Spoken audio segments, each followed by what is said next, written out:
If you have social media, you've probably seen someone, at least someone, argue about whether during this global pandemic you should be wearing a mask or not. Well, you should, and I'm going to tell you why. Let's begin with the most obvious reason.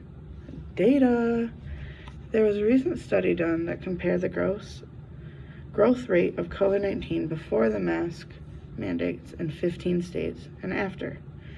The study found that the mask mandates led to a decrease in the daily COVID-19 growth rate. In fact, after 3 weeks, the daily growth rate had decreased by 2%.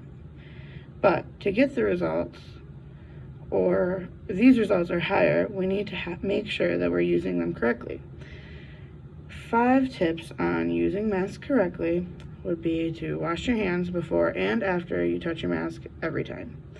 Touch only the bands or the ties when putting it on or taking it off. 3, you should make sure the mask fits over your chin, your mouth, and your nose. So none of this or this or this. Nope, it needs to be on both ears and over all 3 things.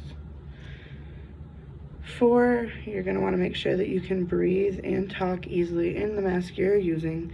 And 5, if you are choosing to use reusable masks, they should be washed after every single use. If your mask is being used correctly and efficiently, there is no doubt that the daily growth rate will decrease. Whether you choose to use an N95, a normal surgical mask, or a cloth mask, it will help with the decrease in numbers, people. I'm telling you, you need to listen. With an N95, those are obviously going to be the most effective. They are going to filter out aerosols as well as the airborne droplets that are larger.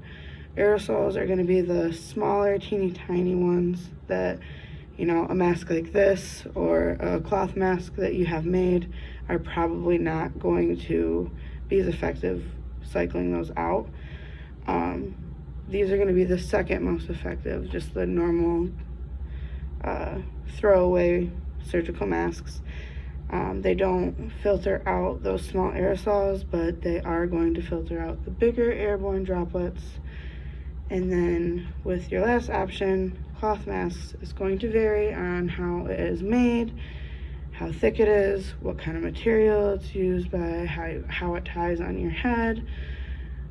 But that's going to still be effective, just not as effective as the other 2. It's going to pick up the bigger airborne droplets. I guess obviously it's still better than not wearing one at all. But if you have the other 2 as an option, I would recommend, as well as the CDC would recommend, use those ones instead. What people really need to do is stop arguing on social media about whether they work or if they don't work. There's facts, there is knowledge, there is studies, there's so many things pointing in the direction of them being helpful, and people just need to stop worrying about whatever's not important and wear masks to decrease the spread of COVID-19.